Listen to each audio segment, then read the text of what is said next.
Bonjour à tous. Aujourd'hui, la lumière du monde.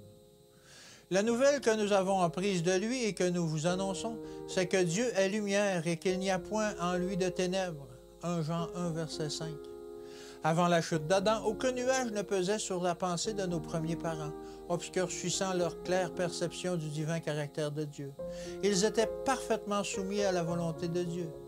Une belle lumière, la lumière de Dieu, les entourait. La nature était leur manuel.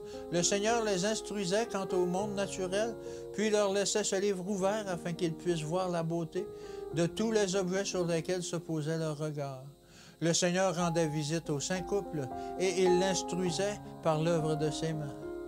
Les beautés de la nature sont une expression de l'amour de Dieu pour les intelligences humaines.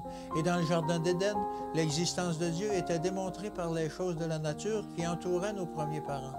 Chaque arbre planté dans le jardin leur parlait, déclarant que les perfections invisibles de Dieu, sa puissance éternelle et sa divinité, se voient comme à l'œil nu quand on les considère dans ses ouvrages.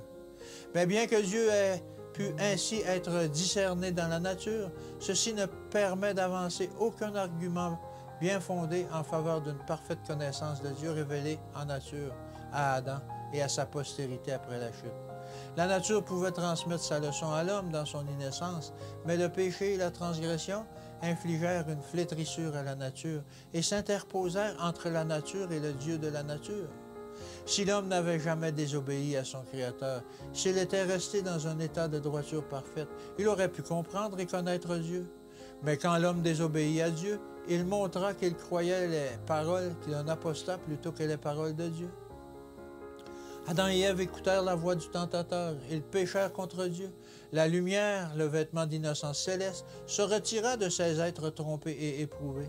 Et privés de vêtements de l'innocence, ils enfilèrent les sombres robes de l'ignorance de Dieu.